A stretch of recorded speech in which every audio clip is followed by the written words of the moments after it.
Orabox TV'den herkese merhaba. Serdar Oğal'la bir saat satın alım tecrübesinde daha birlikteyiz. Evet. Yakın zamanlarda çok güzel bir saat aldık yani uzun bir araştırma neticesinde. Aslında ufak bir spoiler da vardı çünkü CEO'suyla bir röportaj yapmıştın.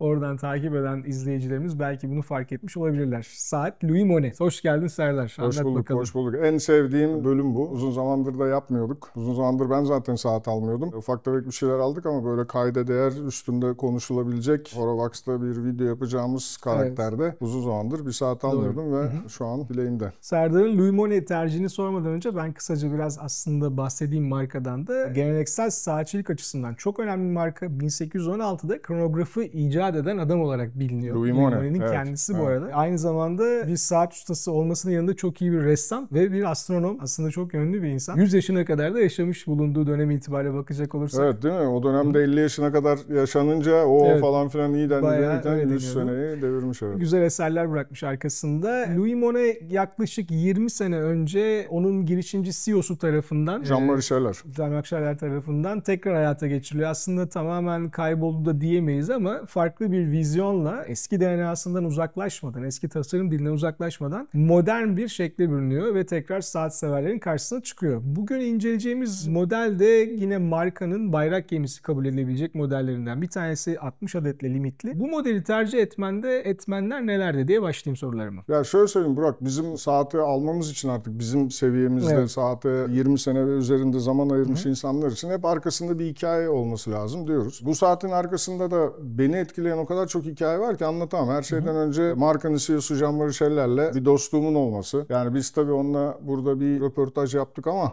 yani birbirimizi tanıdığımız süre çok uzun. Bir de Jean-Marie uzaktan böyle yani bir soğuk ve mesafeli durmasına rağmen çok keyifli, çok eğlenceli ve sosyal bir insandır. Onunla arkadaş olmaktan da bu arada gurur duyuyorum ve buradan kendisine selam gönderiyorum. Bununla beraber yine Türkiye'de çok sevdiğimiz, saygı duyduğumuz çok özel bir insanın bir Türk yatırımcı olarak bu markanın arkasında olması ve bu markayla artık adının anılması da en önemli detaylardan biri. Bunlar işin tabii duygusal kısımları. Doğru. Öbür tarafa dönersek saat sıra dışı bir saat. Kolay kolay sektörde benzerlerini bulabileceğim bir model değil. Bir de çok özel bir isim taşıyor Louis Monet. Kim olduğunu anlattım. Bu tarz girişimler, bu tarz alımlar bence insanların kültürüne de pozitif anlamda etki ediyor. Çünkü bu sefer oturup işte kronograf okumaya başlıyorsun, Louis Monet'i okumaya başlıyorsun. Yani bir kendi bilgi dağarcığına çok farklı şeyler ekleyebiliyorsun. Şimdi ben de tabii seninle birlikte saatle ilgili bazı araştırmalar yapmıştım. Hem tarihini okudum hem modeli inceledim. Memory Spirit, Grade 5 Titanium'dan yapılmış 60 adet limitli çok güzel bir saat. Saatte beni etkileyen çok fazla detay var. En basitinden bir önceki versiyon 46 mm'ymiş. Şimdi 40 mm'ye inmiş ki 6 mm'lik fonksiyonlardan feragat etmeden böyle bir küçülmeye gidebilmek çok güzel bir mühendislik eseri. Çok ünlü tasarımcılarla çalışıldığını biliyorum. Web sitesinde bununla ilgili detaylar da var. Benim merak ettiğim saate baktığında bu saati almam lazım dedirten faktörler nelerdi? Yani saatin kendisinden bahsediyorsak eğer yani birçok detay var Burak. Bir tane söyleyemem ama yani belki çok saat severin saat alırken dikkat etmediği ve benim herhalde böyle ilk baktığım şeylerden biri olan bir lock tasarımı var. Yani boynuzların kayışı içine kavraması ve sana böyle daha yekpare bir entegrasyonu ve biraz böyle çevirdiğinde hani iskelet tasarımlı boynuz yapıldığında burada görüyorsun. Yani bunun saatçilik dünyasında aslında ne kadar zor bir şey olduğu, ne kadar önemli bir detay olduğunu da biraz okursak, biraz araştırırsak görüyoruz. Bununla beraber saatin o içindeki özel kalibreye dönmeden saatin camı başka bir şey. Yani bu kolay kolay her aklın, her zekanın, her fikrin ortaya çıkarabileceği bir detay değil ve bunu uygulaması da çok kolay değil. Ama tabii burada benim saatçilik dünyasına girdiğim günden beri yine hayran olduğum tek tuş kronograf ayrı bir şey. İlk bir Panerai'de biliyorsun Monopulsante onu denemiştim. Çok da karakterli, çok güzel bir saatti. Yine böyle tek tuş kronograf olarak bulabildiğim, beni cezbeden ve almam için bana böyle kendi içinde baskı yapan tek model buydu. Benim de çok hoşuma gitti. Bu arada gerçekten saate baktığınızda camdan etkilenmek elde değil. Çünkü cam kasanın önü aslında. Yani önü tamamen cam kaplı bir saate bakıyorsunuz. Box type dediğimiz yüksek kenarlı ve derin bombeli bir cam kullanılmış. Saatin enfes mekanizmasını hemen hemen her ışık altında mükemmel bir şekilde görmenizi sağlıyor. 3 boyutlu böyle her şeyi görmene sebep oluyor. Her şeyi görüyorsunuz. Gerçekten küçük böyle bir teraryum gibi ya da bir akvaryum gibi orada görebiliyorsunuz her şeyi. Bunun dışında monopusher kronograf dedin. Sonuç itibariyle Louis Monnet kronografın ismini koyan adam. Evet, Dolayısıyla saatin içindeki kronograf mekanizmasının da özel olmaması mümkün değil. Çok özel bir kronograf mekanizması olduğunu biliyoruz. Tek tuş kronograf. Ben hafif Minerva destekli Montblanc'lardaki monopusher kronografları hatırladım bakınca. Özellikle mekanizmanın işlenişi olsun, yerleştirici mimarisi, ama tabii Louis Monnet bunun çok daha üzerinde bir iş yapmış.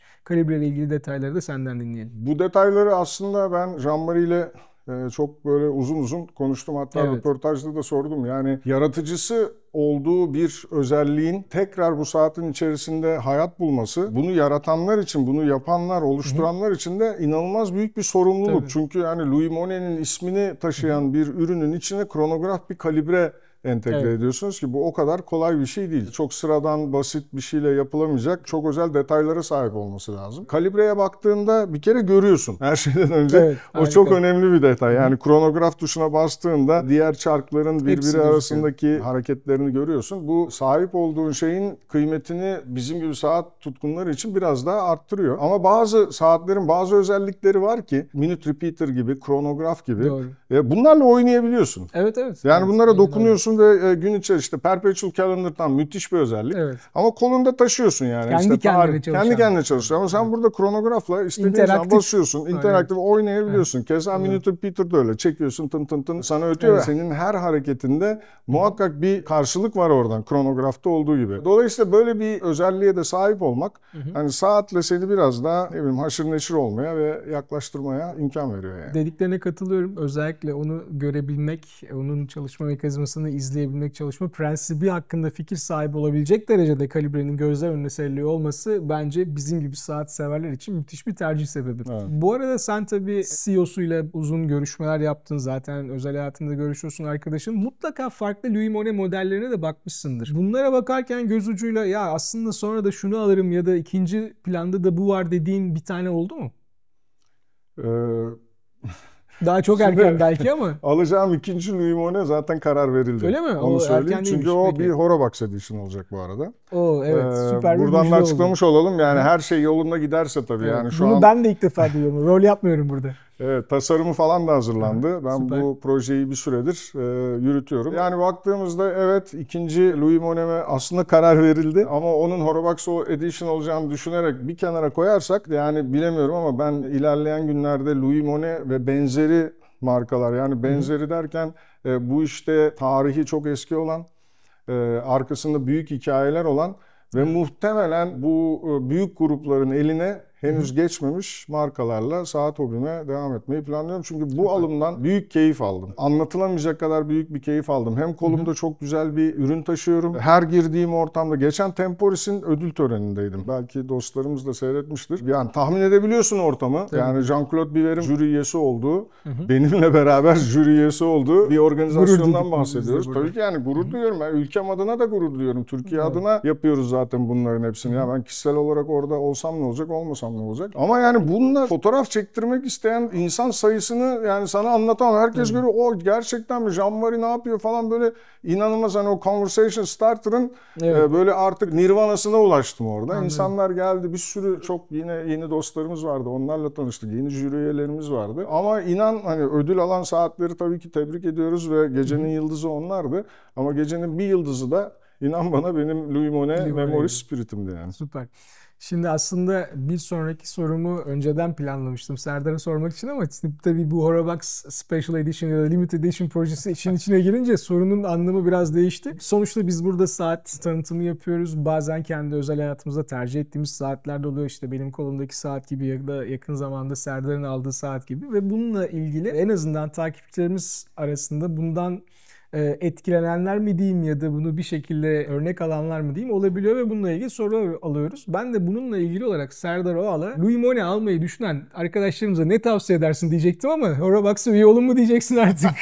Bekleyin diyeceğim. Ya da bekleyin. Bekleyin diyeceğim. Ya şöyle söyleyeyim. Yani Louis Monnet ve benzeri modellerin sizin hayat tarzınıza uyması lazım. Evet. Yani bunu aldım. Louis Monnet'm var. İşte bu birçok model için, birçok saat markası için de geçerli. Yani sen şimdi çok önemli bir markanın CEO'susun. Her hafta 10 tane çok özel insanlarla toplantıya giriyorsun. Doğru. Yani buna uygun bir şey olması lazım bileğinde. Keza işte bir yerde ne bileyim muhasebe departmanında çalışıyorsun. Kıyafet tarzın belli. Ona göre bir saatin olması lazım. Yani Louis Monet'in sizin hayat düzeninize uyması lazım. Bu mesela bu saat yeşil bir kauçuk, rubber kayışla geliyor. Ben onu taktığım anda içerideki şu zemindeki o plakanın rengiyle çok güzel eşleşir. Belki işte plaja giderken bile ona benzer renkler, kombin yapabileceğin renklerle takıp yine gidebilirsin. Yani bu benim hayat tarzımla çok eşleşen bir model. Zaten biliyorsun bir süredir ben hani hayat tarzımı çok böyle göz önünde bulundurarak saatler almaya çalışıyorum. Bunu buradan bütçeden bağımsız olarak herkese de tavsiye ediyorum. Dolayısıyla Louis Monet çok özel bir marka. Bu özel markayı taşıyabilecek bilgi, görgü saat tarafından bahsediyorum. Saat hobisinden bahsediyorum. Saat kültürüne sahip olmak lazım. Peki Serdar, çok teşekkür ediyoruz. Yeni alışverişin belli ki seni çok mutlu etmiş. Ben buradan pozitif enerjiyi aldım. Kameranın öbür tarafına da geçtiğini düşünüyorum. Ya zaten hani biz bu heyecanı her saat alımımızda yaşıyoruz Burak. Yani zaten bu heyecanı yaşamadan da saat almıyoruz. Dolayısıyla bunu tabii paylaşabilmek çok güzel. Ben o şansa sahibim buradan. Oturuyorum, insanlara anlatabiliyorum. Biz biliyorsun bir NVA diye, NWA diye bir seri de yapıyoruz. Burada da bu seri devam edecek. Orada da insanlara bu heyecanını bizlerle ve bizi seyredenlerle paylaştırmak istiyoruz. Ama gerçekten bir saati alırken arkasındaki hikayeler, burada biraz anlatmaya çalıştım, çok işi değiştiriyor. Quadrant'daki dostlarıma da buradan artık hani sevgiler mi diyeyim, tebrikler mi diyeyim, yani müteşekkirim mi diyeyim, ne diyeyim bilmiyorum. Bu saatte benim buluşmama sebep oldular. Ellerinde de çok ciddi bir Louis Monet koleksiyonu var. Bu hem Galata Port'taki hem de İstinye Park'taki butiklerde mevcut. Çok teşekkür ediyorum kendilerine. Ayrıca hani bir Türk isminin bu markanın arkasında olması da bizler için ayrıca ekstra bir gurur kaynağı. O yüzden ben de böyle bir modeli, bu markayı bileğimde taşımaktan çok mutlu ve gururluyum. Son laflarım bunlar ya. Biz de tebrik ediyoruz seni. İyi günlerde kullanmanı temenni ediyoruz yeni saatini. Sevgili dostlar, bizlere vakit ayırdığınız için teşekkür ederiz. Louis Monet ve Orovax Limited Edition modeliyle ilgili olan bilgileri de vakit kaybetmeden bizden almak için lütfen bizden ayrılmayın diyelim. Evet, çok teşekkür ediyoruz ve görüşmek üzere. Görüşmek üzere, hoşça kalın.